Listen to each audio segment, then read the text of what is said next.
realized on the last one when we were toasting and saying welcome to the fan of mayonnaise that you and I say mayonnaise different. I say mayonnaise. Well, it's okay. Do you say, and you say Mayonnaise. Mayonnaise. But, you know, And on air I've said mayonnaise. So, why do I sound like Forrest Gump when I say mayonnaise? I don't know. Let's just do it. Okay. Right. Welcome to the Phantom Mayonnaise. I did it. I tried to do it your way, but with a southern accent still. Right. Yeah, so I want to make you... I don't want to beat about the mayonnaise. Right. It's about the man. It is, because obviously... We're out here. We're out here. Two We're- boys. Yep. Welcome to the Phantom Boy Noise. Boy noise. We're back, folks. We got this new video. Different, well, Same. same beers, but new cans. Well, fresh beers. Fresh beers. Fresh beers. Well, you're on 2. You're on 3. I'm on 3. So if I'm asleep halfway through this, if I piss myself, if I fall over... If I start talking about the publication history in the 80s of Batman and how that really affects like modern sensibilities, and you're just like...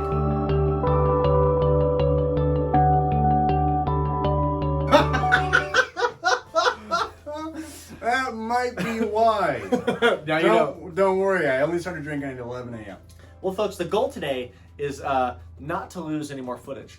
We are not going to lose any more footage because, don't worry, we have a red hot subject today. Red hot subject, guys. We are talking about coochie in... Oh, wait, okay. Wrong magazines. Wrong magazines today. That one stays in the bathroom. Right. Check out the Only Man's account. We are actually here to talk about something even better. Well, maybe. We're here to talk about Batman, okay? What do you mean, mate? Oh, better than Coochie. Yeah, maybe. Yeah. Maybe better than Coochie. Maybe. Maybe. Depends on the Coochie. Depends on the Coochie. Very dependent. But, folks, we've got Batman and the Court of Owls. We got Coochie with the B. We got some Bucci today. Bucci and the Coochie of Uchi. I might cut that joke out. Yeah. But, guys, we're back. We got some new 52 Batman here. So when Garrett and I went to a bar called Bumpy's. And, Great bar. Great bar. I love a good dive bar. Really good bar.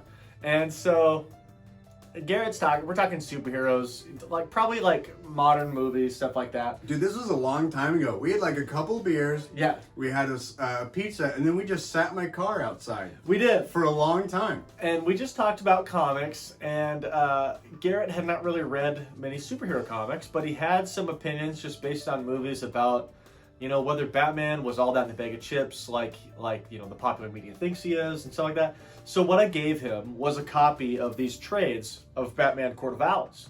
I wasn't about to give him the floppies. Those are worth too much. I'm pretty not delicate with things. No, you were delicate with my Superman comics. I tried, trust me. I try to take the best care I could. I will say right now, when it comes to collecting comics, I've been collecting for years. I've got thousands of books. I don't care. As long as the pages aren't ripped in half. I mean, my collection, I hope that my kids read them. Dude, it's funny. I keep great care of the books, but somehow in their possession, and I don't know if I notice it beforehand or afterwards, or if oh yeah, this has a little bent plastic. I always worry the most about the plastic because that's always the part that gets damaged. I always feel like, because it's taking the beating, obviously, and you will give me them, and I'm like, oh fuck, this is bent. Was it bent when he gave it to me? Yeah. Or I'm taking off the tape and it comes up with a little goo on the, where it was. I'm like, fuck, he's gonna notice the goo. I wouldn't even care if you bent the cover. I only buy comics to read them. Okay. I buy them to read them and enjoy the stories, and hopefully my kids can enjoy the stories. He's still giving me them, so obviously I've taken them enough care. Yeah, you've done good enough. Anyways, I gave Garrett a couple trades here. We got Volume 1 and Volume 2 of the New 52 Batman. Essentially, Garrett, what happens is, last video I talked a little bit about Crisis on Infinite Earths. Yes. And how that sort of refreshed the DC timeline.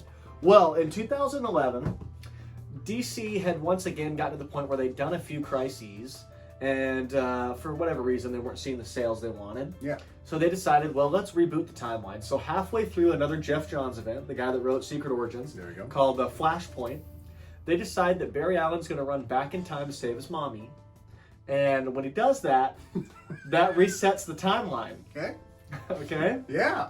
This is all news to me. And I'll tell you this, it's Jeff Johns. Okay. So you have only read one Jeff Johns comic. Yes. But I assume from that you can trust him as a writer. Yeah, absolutely. And the art is by a guy named Andy Kubert, who's one of the most badass artists. You would love his art. It's a little more big, buff, blocky style, a little more simplistic than Gary Frank. Yeah. But really badass. Okay. So this was a great book. Fantastic book. If it didn't alter the entire history of DC Comics, people would probably like it more. Yeah. But what they did is, at the end of this book, they shoehorn in that this has affected the timeline so much that essentially now, like, all the Wildstorm, like, Image Comics characters are involved with the DC universe, and they've melded in all these things, and they're going to refresh the universe, complete reboot. Everybody is back to the beginning. They've been superheroes for 5 years, and now all the books get number ones, and they're going to reset the timeline. Okay. And everybody was super excited about this, including myself. And so these books start coming out, and a lot of them suck. Okay. But there are a lot of fun takes, but Batman fucking killed it. Yeah. So Scott Snyder, the writer here, he was not to be confused with the Snyder. with Zack guy. Snyder. Yes. Yes. That is good. Some people might miss that. That's good. Thank you. Honestly, I did that I didn't know what I was talking Dude, if Zack Snyder fucking wrote Court of Owls, he can do whatever the fuck movie he wants. So Scott Snyder's writing this. He had written a Detective Comics story right before this called Black Mirror. Okay. And it's very good. So he had kind of earned his stripes with the fans. Was this Black Mirror that gave the inspiration for the Netflix series Black Mirror? Not even close. Okay. It's another Batman story where he finds a secret society and they're selling superhero like villain items. Like Okay. a crowbar that killed Jason Todd and little things, and he sort of shit, infiltrates really? it. And this is Dick Grayson as Batman, like the Robin as Batman. That actually It's good. sounds hella interesting. It's fucking good. This is why I ask. It's for the fans, so you can understand. Yeah. And there's a backup story in Black Mirror Okay. where it's James Gordon, Commissioner Gordon's long lost son that's had a really troubled past. Yeah. And how he's like a murderer now. And it's Jim Gordon solving a case where his son is the murderer. It's called Skeleton Keys. Okay. And it's fucking good. Okay. The art is by Jock, and I think it's Francisco Francavilla. Not to be confused with Jock Strap, but continue. Yeah. Not to be confused with Jock Strap. But, I mean, superb stylized art. Yeah. And I'll have you read it. It's fucking good. Okay, cool. Yeah. You can sounds dope. see little things in that where he kind of was like, he was using a lot of his Court of Owls ideas, and then he figured out he was going to get this book, and he was like, okay, Yeah. I want to use some of Gotta these. start playing with it. So anyway, Scott Snyder, the fans had loved his last run on Detective Comics.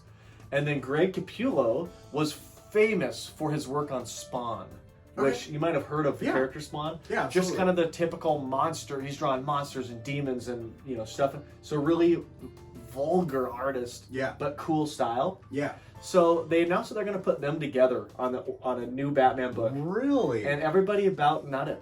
I mean, Yeah. it's really cool. You Yeah. never would have expected they'd do that. And it came out, and it was a smash hit to the point that the Batman titles, pretty much all the way to the New 52, ran the universe. Yeah. Like, Scott Snyder just killed it. Yeah. And this was the first arc. Okay. What's great about this arc, and why I gave it to you in the first place, is that this is not an origin story. This is just a run-of-the-mill Batman, a middle-of-the-road Batman. Yeah. But you don't need to know anything going into it because it's issue 1 of the New 52. Yeah. So I figured for you, this would be like the best starting point, Yeah. right? Yeah. And so yeah, let's jump into it. Okay, I'm gonna take off my socks. Okay, well I'll take mine off too then because we got to be at the same level. I don't know why. Usually, sometimes when I get hot, I just put them on like half on my foot, and then every once in a while I'll put Like it a scuba diver flipper. Yeah, and then sometimes if that's not enough to cool me off, I put one pinky out, my little toe out, which is oddly enough the only toe I've broken, or only bone I've broken in my whole body, my little toe. Well, there we go. But anyway, so let's start talking about the Cold of Owls. That's not what it's called. What was it? The Cold of Owls. What is it called? The Court. The Court. Fuck. Okay. So, Fucking alcohol, man. I Okay, know. so, well, hopefully, I didn't know that we were doing 1 and 2 today. What do you mean? I didn't know that we were going to do both of them. Well, to me, I consider them one story. Yes. Well, and the only reason I say that is because, one, I think very highly of the first one. The first one, I was like, this is probably one of the most interesting comics you gave to me, without a doubt. Yeah. The second one, I was like, this is dumb. Well, here's where the... See, this is why it's good that we have beer. Yeah. So, you will find... It's always good to have beer. Yeah, it is. You will find with Scott Snyder, not Zack Snyder. Well, probably and Zack Snyder, but Scott Snyder. Amy Schneider. The best... Matt Schneider. What's he from? Fuck, I'm messing up names. Okay. You will find with Scott Snyder, he is the fucking king of making you interested in the story and killing it until you get to the end, and then he blows the ending. And that is kind of what we start to see with Court of Owls, except that the only problem with the ending is that it's just kind of comic booky. Yeah. That's the only problem, whereas the rest of this series was grounded. I just don't like who it is. Which we'll get into, but that's my biggest gripe about it. And I mean, we'll get there when we get in the second one, as we kind of transition that one. Yeah, if we can remember that. Yeah. But yeah, let's start breaking down the first one. So Spencer gave this to me. Like I said, we sat in a car one time after a couple beers, and I was just like, dude, I just don't like it. Like, Batman's just a human. He shouldn't be able to do all these things, and especially physically. You're like, the man should die like 10 times every movie. Right. That's the issue with Batman is he draws people in because he's human. Yeah. But the issue is that he can do fucking anything. Yes. This man, who is me, plus $300 billion, I should feel like, okay, yeah, I should be able to go out and like whoop a couple people's ass. Right. And this guy does. But then I'll also do something that I can't do. And I'm like, sometimes I can agree with it, but other times I'm like, no. And so Spencer and I sat there and kind of beefed about it. And he said, I'm going to try and convince you to like Batman. Yeah. And so this comic book was the first Batman comic book I had read. And the first one absolutely blew my mind. It is The Court of Owls. I said it right that time. Yes. And super interesting. They're a villain, brand new villain. Brand new for this series. Brand new villain. Which is ballsy, by the way. Hella ballsy. To start out your run on a brand new series, you're going to get new readers. You would think you would start with, like, the Joker. Yes, absolutely. I'm expecting to see an age-old villain that I've seen 100 times through. Right. And maybe just reimagined. Exactly. Yes, exactly. And so to all of a sudden dive into this mystery of a new villain that I have no idea who they are, no idea where they came from, what they're doing, but they're just page after page of just kicking Batman's ass. You know, when you watch a Batman movie, like even take the Joker, for instance, like for a little bit, he was always a step behind beating the Joker. And at the end of the movie, he ends up being a step ahead of them. He's even a step ahead of the cops who are ready to shoot innocent civilians. He's like, no, I know that they're people that are captive and they're not bad. Sure. And the Joker jumps off the edge and he gets him with his grappling gun. There's so many parts for that when you're like, this is typical Batman. He's just so smart. He's absolutely amazing. And that's a great fucking movie. This one, you know, you're thinking, okay, Batman's gonna be a step ahead the whole time. No, he's like 3 steps behind. He's like an amateur playing chess. And as someone who played chess club in 3rd grade, I was like, wow, I feel just like he did. Terrible. And so, and that's how it is the whole time. And it's actually a really fun read. It was a great introduction, so thank you, of watching someone who is a superhero, known for kicking ass page after page, minute after minute on a big screen, just losing page after page after page. It's a mental defeat. Yes. Which is what makes this book different. Yes. Is that what I love about Batman and what so many people do is the detective element. Yes. And the Court of Owls is so heavy on the detective element, and Scott Snyder ties this detecting back to when he was a child after his parents' death and investigating the Court of Owls. So you get this whole Batman mythos and origin mixed in with the Court of Owls. And, you know, Batman always says this thing like, Gotham's my city, you know? And now he sort of is in his incredible and super fun detective work. Yeah. He finds out that it's not. Well, and that's actually a great point to bring up, because not only does it bring up a good hint at who the future villain is, but it's true. There are so many Batman comics and movies that quickly turn into just Batman kicking ass. Action. Yeah, exactly. They just skip the whole mystery. It's, oh, maybe he meets real fast. There's fucking his butler behind him. He's got his big TV. Solve the mystery. Boom, let's go kick ass. I agree. This is amazing because Batman doesn't have the opportunity to kick ass. He can't. He's meeting these guys who continuously physically beat his ass. And so it's like the maze he drops into and the guy... Okay, yeah. That's like towards the end of the first Court of Owls. But yes, that's when he's in like their headquarters. Yes, and yes. they've dropped him into this maze, and what he finds is, he multiple times he runs into this room that takes his picture. Yeah. And then he finds on the wall pictures of all these people. And Scott Snyder, you'll find if you ever read any of his stories, he starts every book with a history lesson. Yeah. And what was beautiful about Court of Owls is he starts this story about I think it was Alan Wayne. Yeah. I can't remember which one, but it's either like his great uncle or his grandpa or something. Yeah. And how he was connected to the Court of Owls. And then he sees his grandpa's photographs on the wall that he too was trapped in this maze. Yeah. And he starts to lose his mind. And what's beautiful, what's one of my favorite comic books of all time, Floppy Issues. Yeah. And they do it in the trade too, but the issue makes you turn the book to get through the maze to the point that then you're flipping the wrong direction and you can't figure out how to read the book. Yeah. And it's fucking beautifully done. Yeah. And what's amazing is that they craft this story that is about the Court of Owls, but it's really about Bruce Wayne. Yeah. And it's about his mental psyche of what it takes to be Batman. And he's broken by these guys. He is broken. And it's him coming from being absolutely mentally broken to not only overcome his mental victory, but a physical victory as well. Yes. And it's because, the Court of Owls, the first volume, there's one Talon, and that's his enemy. Yes. And I think that is better than the Night of the Owls, which is like a gazillion Talons. Yeah. The one Talon against Batman in the maze is my favorite, one of my top 5 comic books of all time. Well, and so that's what's amazing about this. It turns into the mystery that he has to solve. It actually forces Batman to be the detective that he started out as. That when we read the first comic book, he's playing detective. And I was about to make fun of it, but I was like, no, I'm not going to take my cheap shots. We already did that. Cheap shots at history. I know. Yes, I know. I shouldn't do that. And so it forces him to become this detective. He goes in, gets physically beat after mentally being defeated once again by the pictures of seeing his ancestors in this maze. And he sees his parents. Yes, yeah, he does. And he realizes the quote of Gotham's my city is not his. Right. He is a newcomer in the game. Right. He's only scratched upon the surface of something that he thought he knew like the back of his hand.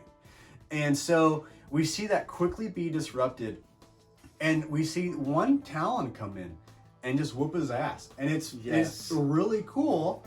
And then as you hinted at later on, when there's like a bunch of Talons after him, he's apparently gone through the character arc of being able to beat all their asses. Well, you know what? Then why don't we just stick to the Court of Owls then? Yes.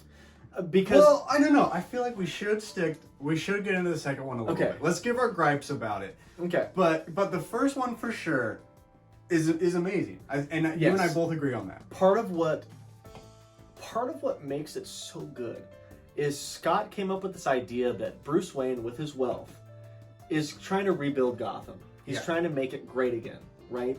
Literally, the man that you can think of as the most powerful man in the city, who has the wealth, the mastermind capabilities of doing everything, can't do it. Yeah. He can't do it. He comes up with this like architectural plan for building a new Gotham. Yeah. And in doing that is how he sort of uncovers, well, there's these weird tunnels here and these weird things here, and how did I not know about them? And there's a whole winding road of how we got to that maze scene. A lot of it has to do with Nightwing, where he goes and very detective. He goes and meets Harvey Bullock at a murder where a person's been got some daggers through them. They're pinned up against a wall, and they find Nightwing's DNA under the guy's nails. Yeah. Right, and then he later confronts Nightwing. He punches Nightwing, and on one of his molars that he punches out, they find the crest for the Court of Owls. Yeah. And that like triggers Batman to his memories of being a child. Yeah. And finding a Court of Owls meeting room, doing his own detective work before he goes on his journey to become Batman. And so somehow Scott just found a way to weave everything and make you really care about Bruce. Yes. Not just Batman. Well, and you know, it's kind of goes back to our last Superman discussion. You finally get to see a superhero kind of vulnerable.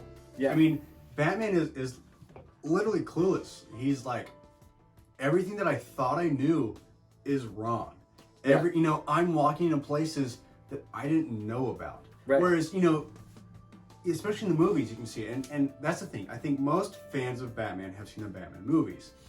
And whether or not you're a fan of comics or not, and you know that he has night vision. He will x-ray a whole building and he can see exactly who is standing here, who's on the ground, which one he actually needs to worry about. Yes. And he knows the place inside and out.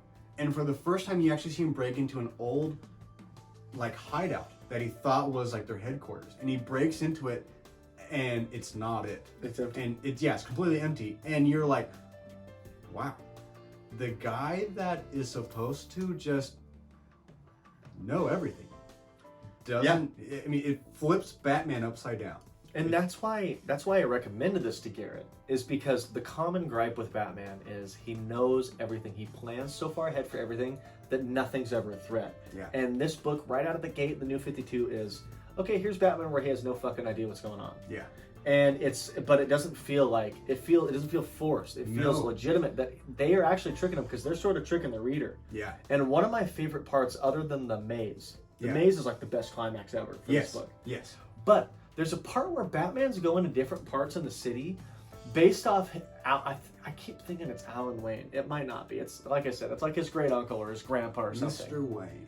But you know, he essentially had rebuilt Gotham originally. Yes. And so every 13th floor of these buildings were empty, because a lot of times, you know, that signals like bad luck, right? Yeah. So they leave that empty. And what he discovers is that the 13th floor of all the buildings built with the Alan Wayne Foundation, like grant or whatever, are Court of Owl's Talon hideouts. Yeah. And so he goes and he essentially starts going to some of these, and that's where he first encounters the Talon. Mm-hmm. He gets trapped in one of them, and he sort of discovers, oh my gosh, there's all these Talons that have lived for however many years, and there's pictures that go from the 1600s all the way through now. Yep. And one thing that was badass about this is, like I mentioned to you, that Scott Snyder's writing was so good that all the Bat titles started writing it too. Yeah. There was a book at the time called All-Star Western, which, you know, for a long time before superheroes, comics were dominated by Western comics. And this isn't Smash Mouth playing country. No, Just it's so we're not. getting that out. And so they had a comic with this character, you know, that's not that important to you to know, but it's basically a kind of an undead character going through the Old West. Yeah. But the Old West is Old West Gotham. Okay. And even in that book, That's they start hella planting cool. seeds with the Court of Owls and building these hideouts. And so what you had was this moment where all the titles were meshing together really well towards this conspiracy of the Court of Owls. Cool. To where when Batman finally meets them at the end of this first arc, it's like a huge fucking moment. What's going to happen next? Yeah. And so, yeah, this first arc of Court of Owls is 10 out of 10 Batman. It's detective Batman at his finest. It's a Batman that loses. It's a Batman that is mentally defeated more so than physically. Yep. And that loses grip on his city. This overconfidence comes back to bite him. This is DC, which turned into active, like, action comics, almost. Because they did. It was basically, let's just have superheroes just kick like a supervillain's ass. This was action turned back into detective comics. Yes, this was a total recall of, let's think about who we are for a second. Right. Detective comics. And yes, this is a mystery. This isn't an action comic. This is a mystery. And it's just as confusing for the reader as it is for a main character. Yeah. And that's where Batman shines. He shines in grounded mystery stories. You know, and when they use him in big stories where Superman's trying to thwart a massive universe-ending villain, I don't like when he's with the team. I like him at the Batcave figuring out the advantage that then he can tell the team to take advantage of. That's where he's best. Batman should never be out of Gotham. Well, and that's the thing with, like, and I know it's unfortunate for me when I do these comic book reviews with you. My biggest, like, exposure to the DC universe is with the Justice League comic, or Justice League animated series. That's a good exposure, buddy. And it's in those ones, Batman is typically the guy who comes with them to the intel. If they lose and they go at the very end of the episode, to be continued. The next one starts off with Batman going, I know how to beat him. This is how we should do it. And let's send the people who are virtually invincible to anything that the humans can bring up. And I know how you guys can beat them. I love in that show, they sort of pair Batman with John Jones, Martian Manhunter. John Jones, fucking Martian Manhunter, is one of my favorite characters. Yeah. And I loved him in that series. Well, he was so freaking cool. He's so cool. Unfortunately, they kind of keep him at the Watchtower. Yeah. But because of that, him and Batman work really closely together to help the rest of the team. And they kind of build this great relationship, which shows more of those Bruce sensibilities where Batman's okay with this outsider. Yeah. Right? Because Batman and Superman don't always get along. No, they don't. Well, even at the end of the first couple episodes I think it's a 2 or 3 part episode of them trying to beat something comes down to Earth, and they all trying to beat it separately. They end up, the way that they can beat it is together, and they finally go, hey Batman, will you join? And he goes, I work alone. Yeah. And walks away, but he still keeps working with them still. And it's interesting because you get to see that he's a man of mystery, he's true to himself, but he's also on the side of the good, and he's there to help, and he's still so smart and brilliant, and he has so many things that he still has to do without being concerned about, something that he can't always be. He knows his limits, almost, is what I kind of feel like. Yeah. And not to go off on a tangent about Justice League, but that show, to refresh your memory, it starts off on Mars, right? And they basically, say me and you were astronauts, right? We're on Mars. Yeah. I get lost, and instead of trying to find my way back, I say, an ancient tomb. Yeah. I'm going to go in there instead of trying to survive. That's what we would do. Right. So I go in there, and then that arises all the white Martians. They come down to Earth. That's how they kind of meet John Jones, and then they have to, like you said, they have to work together. It's a bonkers start to that show. Yeah. It is almost sad that the show starts weird like that. Yeah. But it grows into something incredible. And really, Batman has a lot of strong arcs in that I think, to bring it back to Court of Owls, a lot of the Bruce sensibilities had kind of been forgotten about, and that show really brings out a lot of that. Some of Bruce's arcs with, like, Wonder Woman and Zatanna and some of those kind of characters show more of the Bruce side. And it's sort of Batman letting go of some of his walls to his teammates. Yeah. And in this, you sort of see those walls get completely shattered by the Court of Owls. And it almost tells you a little bit about why he's so defensive in the future. Can we cut? I have to piss like a racehorse. Yeah. I was looking at myself in the mirror. I was like, wow, I fucking look a little intoxicated too. I don't think you do. Okay, well, that makes one of us. Welcome back, everybody. I'm sorry about that, but one of us here had some anatomical difficulties, some bladder issues. I broke the seal.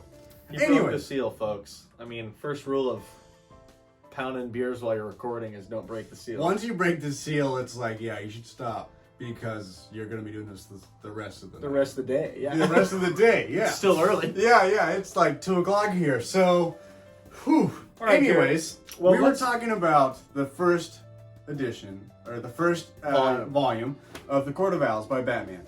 By Batman.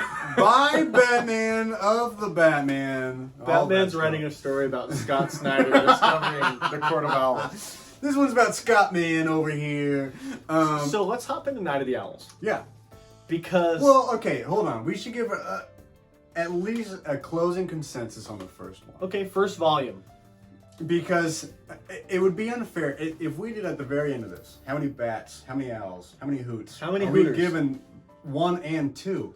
It's unfortunate because if we did them together, it automatically lowers the score going into the second one. Yeah. Because the first one is without a doubt so amazing and great and just such an interesting and fun story that it would be an insult if we went into the second one and that score has to... okay, well, I already know my score. It's 10 out of 10. Yeah. This is absolute Batman at his best. I would recommend this to anybody that wants to get into Batman and is curious what the potential is for this character. just read the first 6-7 issues of Batman from New 52, Court of Owls, Volume 1. You're going to be hooked on Batman. Without a doubt. Without a doubt. I loved it. And I'm pretty sure I came back and I said, I finished the first one, give me the second one. Yeah. Because it was that good. And the art is Greg Capullo all the way through. It's fucking great art. Can we talk about the art real fast? Yeah, let's talk about the art. Greg Capullo was a blessing that he got put on this book. You know, it's interesting because the art is so different from every other art comic book. I wasn't used to it. I was like, this is kind of weird. It kind of reminded me a little bit of V for Vendetta. It was just kind of like, it wasn't the most detailed. It just seemed a little messy almost. But it fits it. It just fits the mystery of the whole thing.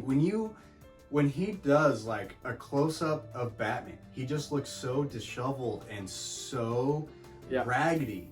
And it's amazing because if it was any other classic comic book artist, it would just look so clean cut. And it would feel so out of place in what really isn't your typical comic book. I mean, this really is such a mystery, such a upturning of everything that we've ever thought of as a comic book. The art is so different, so it just feels like someone had like water paint, like and just kind of dipped their paintbrush in it, right? And it just kind of went wherever it was, and then that was it. And so it just feels, it almost looks messy, but perfectly fits the theme of the story. Yeah. I actually really loved it. Any other story, if you would have said, how do you feel about this, about the first Batman that we did, or the first Superman, the last Superman that we did, I would say no, it absolutely was atrocious. This one though, fits the story 100% through and through. Yeah, and I agree with that 100%. You know, Greg really shines with crazy constructs and characters. So while he might not do like the greatest Bruce Wayne you've ever seen, he damn well does the best Talon you'll ever see, the best Court of Owls, all the masks, the faces, the best smooth, kind of nice Batman. Like, he just revolutionized the look. And it really feels new and fresh. Well, and especially when, like, I feel like modern art and comic books has been focused on, no, it's 2020, we can get 2021. We can get really detailed now. Like, we have the opportunity, we have Procreate. We can detail as much as we want.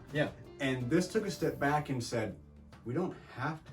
Like, let's get back to what a comic book is. It's not just artwork, it's a story. Give the reader what they need to see. You know, a good comic book, like we talked about with Action Comics #1. A good comic, you should be able to read what's happening in the story without the words. And Greg does that so well, and it's because of his simplicity. He doesn't bog you down with a million details. And when he needs to be, he is detailed. But he just, how he works with shadow in this, and that limits his work. But the inking, I believe, is done by Danny Miki, and the coloring is FCO Plascencia. I'll have to double check that, but I think that's right. I might pronounce FCO's last name wrong. But this team would stick together for a long time. They would move in Jonathan Glapion, who I've met a couple times, really nice guy, as the inker later on. But they kept this team for 51 issues. I mean, really good. I mean, it's just insane how well the artwork is unique of its own and just fits the story so well. I mean, it's perfect. The whole story is just such a mystery, and the artwork just encapsulates it so well. I mean, it'd be like trying to, I don't know, any other more like detailed such comic book art would just be a distraction to the story. You know, and I almost feel like for the time when this came out, that a very detailed artist would have seemed like more of the same. Whereas this was for the New 52, brand new start. You know, Superman's typically a little bit more simpler art. And maybe you put somebody that's uber detailed on Superman. And then you take this more simple artist and put him on Batman, and it worked really well. So yeah, I think the art's great. And even in the second part, the art's perfect. The art's perfect through and through. So okay, now the writing, the story, the second one. Right. So we start to, you know, we've had some seeds planted on this whole backstory of, you know, Bruce's mom, and what's her name? She has. I don't know if that was loud enough. I need to project that one. Martha. Okay. Nice. She has sort of had these orphanages, and she was doing a lot of charitable work while the father was the rich kind of doctor, and she was doing her own part to help the city. Yep. And as part of that orphanage, you know, there's kind of this backstory where they're building it up that Bruce has had kind of this brother, this orphan brother. Yep. Right, which says a lot, you know, as Bruce would become an orphan and then take in these Robins, right? Yep. So it's kind of a little bit of a parallel. Can I interrupt you there and just talk Go about ahead. Go because one of the most mixed jokes of Lego Batman. I love the movie. I absolutely love this movie. I like when it too. he meets young Dick Grayson. He goes, "Well, my name is Richard Grayson, but most people call me Dick." And he's just like, "That's a shame." I remember watching that with like my dad, who laughed at the like most ridiculous, stupid things, and he didn't get it. And I was like, Yeah. this is the most clever fucking joke in a kids movie. That's a shame." I was like, oh man, it blew my mind. And so I just had to do a quick shout out. Lego, you're making fantastic movies. Yeah. Sorry, go ahead. Well, no, I mean that's like the common issue with Batman is, you know, he isolates himself. He wants to work alone, and yet he has like several children that work with him. Yes. And you know, and that breaks down if you think hard about it. but this story doesn't really utilize a Robin. No. Except for set pieces to punch. Yes. So devices. we've got this idea that Bruce has kind of this orphan brother who's entangled in the Court of Owls a little bit and was taken in by this Mama Owl, kind of older lady that sort of is the current head of the establishment of the Owls. And what happens in the interim of that subplot is that, well, the Owls through their tunnel systems can get into the Batcave. Yep. And they've now have tens of owls in the Batcave, in the mansion, and they attack Bruce. There's owls all over the city now. All the Bat books, so like Batgirl, Nightwing, they're all dealing with the Court of Owls infestation in the city. Yeah. So Batman was no different. There's owls everywhere. It's called the Night of the Owls. There's hundreds of them. They're the Talons, is what they are. I could be wrong, but I'm pretty sure there's a frame where everyone is radioing into Batman. Yeah. Saying that we have an issue. There's someone that we don't know who the hell this is. Yeah. And Batman's just like, I don't either. Right. And so I could be wrong, like I said, maybe it's there, maybe it's not. But yeah, I mean, it's just, there's all of a sudden the one Talon who kicked his ass earlier, you find out that there's hundreds of them. Yes. I mean, you don't ever really get a number.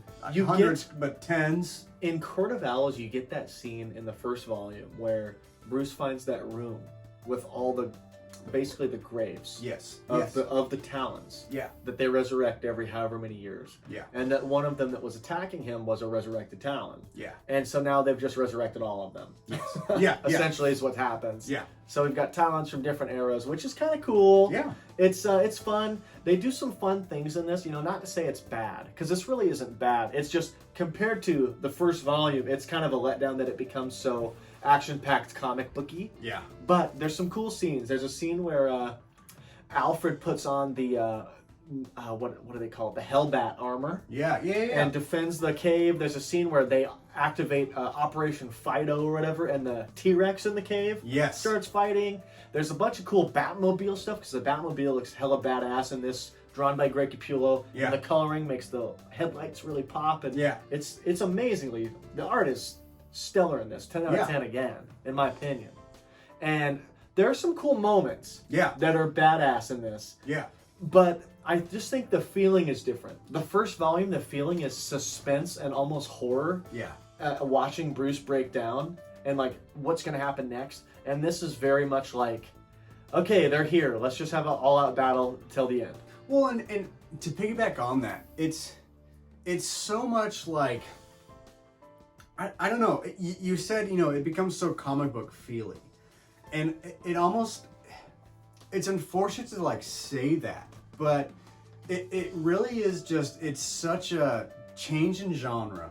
It's such a, it went from being what it originally was, this mystery, to, okay, the man who couldn't beat one of the Talon is now going to fight multiples of Right, them. and like Alfred's going to. Yes. And like succeed. Yes, yeah. And it almost just becomes what was an absolute rock bottom defeat for Batman in the Mystery. Yeah. Become this, whoever directed 300, we're gonna do it. That's also Zack Snyder. Is it really? Yeah. Holy fuck. You understand, that's how he got the gig for Man of Steel. And really? he directed 300, which was a DC property, DC Vertigo, and then Watchmen.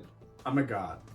He did Watchmen? Yeah. Okay. Dude, so see, you gotta Really? think. You gotta think. Wow, For Warner okay. Brothers, when they Yeah. did Man of Steel. What? When they did Man of Steel, which is kind of the beginning of the downfall for DC's movies. Yeah. They took Zack Snyder, who had just had huge success on 300 and Watchmen. They had him direct. And then the head producer is Chris Nolan, who had just finished up the Dark Knight series. Yeah. So you put them together and have them do this dark, new, modern take on Superman. It's gonna be the most badass thing you've ever seen. Yeah. Except that then nobody wanted that. And so I really don't discredit Warner Brothers and DC for doing that, because everything when you looked look at right it on paper, it's the best decision you could ever make. Yeah. But it didn't turn out as good as they wanted. We're fucking geniuses, man. So I'm really happy that you said that. Okay, finish your thought on 300. No, it literally just becomes as a history nerd. We couldn't have planned that better, by the We way. literally couldn't. Wow, that was not scripted, but boy, if it fucking was, that was a fucking script. As a history nerd, love my history. Yeah. 300 is a great, just awesome, one of the most badass moments in history. Anyone who knows anything about history, it wasn't just 300 people, 300 Spartans. There was also another Greece tribe there, or city, kingdom, whatever you want to call them. But yeah, I don't know. It just feels like at that point, you miss that whole thing in the first one of it's a mystery. And in most Batmans, he'll go and kind of get a couple jabs in and find out about the villain. So that way when he comes back for the main battle, he's prepared for a 1-2 punch. Right. He's ready to deliver it. I don't feel like there was a point in these comic books where he ever has that aha moment of how to beat the Talon. Right. It's just a ton of them show up and he has to say, Alfred, get in the fucking T-Rex. Because we have to. There's no just aha moment to it. And maybe that's what it is. I know we've been hiding it because when I went to the bathroom and I was like, sorry that I'm having to disrupt this conversation, but when you get back we have to talk shit about the fact that it's his brother that is the bad guy. Who had a false identity and was pretending to be a philanthropist, all kinds of weird shit. Well, it's the whole thing that it was also the guy from the beginning that yes. There was a scene who gets attacked by Talon and he actually gets unconscious. Yes. It's the same guy. I mean, it's good writing in that they buried the lead really well. Yes. The problem is that it's not as earned as it should be. I would rather see an 8-issue series where Batman has a final showdown with that original Talon than see this all of a sudden get shoehorned in from the woodwork. Because the final battle with his brother, while they're telling me it's cool and important, I don't really care. Well, and it's okay, if there's generational talents, then at least let me see okay, this is an 1850s Talon who just has a fucking 45 on him and only has 6 shots. Okay, Batman that would can be do cool. Yeah, and Batman can do the math and be okay, I gotta dodge 6 bullets and then I can whoop his ass. Right. And so, but there's just none of that. There's like I said, there's no aha moment of Batman figuring out the mystery that was set up in the first one. It's just Batman just knows how to kick all of their asses now. Yeah. And when he gets to the final guy, he knows how to kick their ass. I don't know. That was the most, and I think that's why, like I said, I wanted to, before we jump into the second one, I wanted to rate the first one on its own because the second one does not live up to the hype that the first one gave it. Yeah, no, I agree. I don't think it's so tough because it's really not bad writing. No. It's just in comparison to that first volume that it's bad. Yeah. Because this story is still a good standout comic book and it's fun to read. It's just I liked the mystery better Yes. than when it was solved and shoved in my face. Yes. I liked the mystery of this Court of Owls. There's a scene in Night of the Owls where Batman does kind of find that room that he was looking for. It might have even been the same room from when he was a kid. Yeah. That he goes back and finds, and they'd all killed it is. themselves. Yep. And it was kind of like, oh, we're done with them. You know, I will tell you, you know, as far as the legacy of the Court of Owls, obviously this was an absolutely brilliant choice by Scott Snyder. Yeah. New villain, which they hadn't had new blood that had stuck for a long time in Batman. Yeah. And he nailed it with this. Everybody wanted to use the Court of Owls immediately. Yep. And that kind of led to the downfall of the court. They overused them in other stories. Talon even got his own solo series, written by one of Snyder's understudies, James Tynion IV, which nobody liked. And it's nothing against Tynion; he's a great writer, but it's just like they overkilled this great gem that they should have just left dormant for a long time. Not to go into another tangent, but in your mind, what do you think could have made it work? Because to me, one of the biggest issues of it is it just ends up being Bruce Wayne's brother. And they that could we've have never heard of. Yeah, that we've never heard of. And especially when, you know, you've every Batman movie starts off, whether or not they show it or not, they still show it. But sometimes they'll have a whole scene directed to it. Sometimes they'll play the credits, the opening credits over the Batman opening of his parents getting killed. And it's just like, we know that he doesn't have a fucking brother. So why are we trying to introduce this? It's just... That's why, see... It could have been... I would have rather have it been... Just going back, it's supposed to be a historical society in Gotham. And they just should have stuck with that. Even if it's someone still completely new, but just not his fucking brother. If Batman really knows everything about Gotham, he would know that he has a brother. Even if it's one of his cousins. Say that one of his great-grandparents was in the court, and which, you know, they might have been. Once again, I can't remember what family member it was, but say they have kids, and their kids are still in there, and one of their kids became a Talon or whatever, and, you know, that could make sense if it's some long-lost, twice-removed cousin. Yeah. But, the fact that Scott had to create a whole backstory on the mom with the orphanage and the whole thing, just to shoehorn it, just so it's a little bit believable, tells you that it doesn't quite have the legs. Yep. For me, I would rather have seen Court of Owls be like an 8-part story. Yeah. Because the battle just seems a little long-winded. Yeah. You know, so I would maybe say 8 parts, have Batman escape the maze, and then let's see an issue of chase from the Talon to Batman in Gotham, like in the outside world, visible. Yeah. And then have maybe Batman find some trick to beat him and get his defeat, and then have the story end with like, okay, well, this was one Talon. Yes. And the court is still left here, and I never finished that. Yeah. So what's next? Yes. And then even if they never touch it again, then somebody else can touch it later down the road. Or if Scott decides to touch it in the next arc, that's fine. But that would at least wrap up a story arc. Well, yeah, no, absolutely. Let him defeat that first one after a big chase. He finally finishes that mystery of, I don't know who they are, but I can beat the one guy. Right. And then, you know what? Batman's like, I need to focus on them. And they could have ended that second one after he finishes off the first initial Talon. All of a sudden, fucking Penguin just shows up out of nowhere. He's like, I was about to put my full investment in figuring out who these guys are and how to beat them. And now Penguin's showing up. And I have to divert my attention. Not even that, just when it could have been the Court of Owls just needs to figure a little bit more time out of maybe and get their next Talon ready. You know, they're trying to wake them up. I highly doubt you can just fucking revive someone and they're ready to go. Yeah. So they need to buy time. And you know what they do? Oh, yeah, Penguin here. Hey, go and steal the jewels out of the fucking Gotham Museum.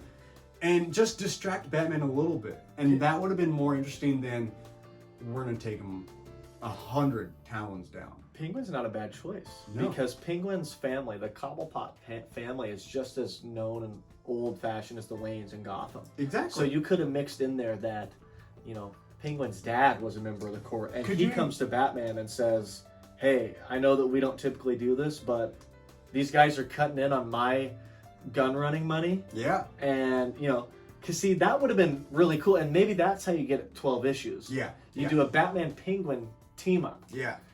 Undercover, you know? Yeah. But they break from the really cool detective mystery for something different, and it's kind of a shame. Yeah. So once we finish Superman Daddy issues, we're gonna start Batman with Batman Penguin. Bird problems. aviary problems. So what would you give, how many Hooters would you be giving Night of the Owls? You know, I don't know if this is high enough or low enough, but Nobody cares. it's you know, the artwork's still amazing. The story's still great. In a comic book world, if this seems like one of those comics that you could easily adapt to a movie because it would still be They entertaining will. They'll probably butcher it. And so I'd probably give it 5 or 6 hoots. I'll go 5.5. 5.5 Hoots. 5.5 hoots. And that's like 5 for the art. Yeah. I'm gonna give this 8 Hoots. Okay. I think that on its own, if I had never shown you Court of the Owls and I just gave you Night of the Owls, Yeah. I think that it still has legs. Well, and you know, that's the thing. If it would have ended continuing that mystery, it could have been 8. Because it'd be the same as the last Superman issue that we read. After 6 issues, I want to know more. I want to keep going. But it kind of doesn't. It just kind of was like, you try to go just like a cheap gimmick of he has a surprise brother. I know. And so that's why I'm just like, you kind of tried to pull something not original, not very creative, not... Well, it's almost too original. It's like you had to work too hard to think of that. Yes, yeah, I'm like... Me and you just came up with a better ending for Court of Owls. Exactly! I'm like, when I go over and visit my parents' house, I fucking want to beat up my little brother. That's like the same thing as fucking Batman. Right. Like, and who knows if editorially, if his original story had him with Penguin or whoever. Yeah. And they said, well, no, he's using Penguin in his story. Yeah. And he said, oh, okay. Yeah. You know, or who knows if he was so hot off Court of Owls and getting the rights for the money for creating what would probably become a cash cow that he thought, what if I create Owl Man, use the name that's popular, but create this new character, and then he becomes a dark Batman villain and I make more money on that. I mean, who knows? Yeah. I think I give it an 8 because the art is too fucking good for this to be lower than like a 6 or a 7, in my opinion. Yeah. And there's too many good moments in Night of the Owls, like the Batman's or the Batman scene, like the T-Rex scene, like the Alfred in the Hellbat suit, like the... You do see some really cool things. I like the idea of the villain infiltrating Wayne Manor. Yeah. And him having to figure out, like, they're in my fucking cave. Yeah. There's a lot of cool things that were executed really well. The problem is that the underlying story to get you to the ending was shoehorned. Yes. And so the ending sucks. Like that 11th issue, the final issue in the story sucks. It gives you the dope visuals, but the underlying context of it is just, this is being pushed on me. And part of me giving this an 8 is my overall score for Court of Owls can't be below 9. It's too good. Yeah. There's too many Batman stories that don't hit the highs that this one hits. Well, you know, it's funny because your average is a 9. You gave it a 10 on the last one, and this one's an 8. Your average is a 9. Yeah. So, okay, well, what would your average be then? You're going 5.5? Yeah. And you're going 10, 5.5? Yes, mine's... Still good. Yeah. I mean, definitely not a 9, but I don't know. I just felt like... I'm no, like, fucking writer. Like, I love writing short stories, and I absolutely love diving into it. I love looking at stories and dissecting it a little bit, but it just felt like what was such an unpredictable mystery was just summed into such a cliche, overdone, kind of stupid thing. Yeah, I agree. So no one will disagree with that. Yeah. There's nobody out there that thinks that Night of the Owls was better than Court of Owls. Yeah. There's nobody. If you don't, please unsubscribe and delete your YouTube account. I'm just kidding. Right. So yeah, I think you ended up right around like a 7.5, 7.25 on Court of Owls as a full story. And so I think we end up right around an 8 together, which is a great comic book. Yes. So I would highly recommend this story because I think there's enough there for everybody. Some people don't care. Some people like the kind of surface level action. Some people might really love, if you're a brand new reader, you might not give a shit about that it's his brother because you don't know any better. So this might be the perfect introduction for you. But I think for sure that Volume 1, which is titled Court of Owls, is must read for any Batman fan. Even on my low score, if you are at least 1% interested in reading this, please do. Please do. Yeah. It's amazing. It'll blow that first issue alone is gonna make you want to read the second one. Yep. Even with your disappointment, you're still gonna say, "Wow, that first one still blew my mind." And like I said, you don't have to know anything Yes. before you read this to like this, and they don't hold your hand, but they don't give you everything. It's enough mystery. They give you enough. You don't need to know anything. It won't enhance or hurt the story if you know a ton or a little. As a reader, you are 100% still respected. Yes. I mean, Scott Snyder's a super competent writer. Yes. He's not a hack. He's really good. And he knows that this was going to be for new readers. So this is for you out there. If you have read it, let us know. Especially let us know what you thought about part 2. I think that's the more interesting part. Everybody can agree Court of Owls is great. Yeah. But do you think they stuck the landing? Right? So let us know what you think.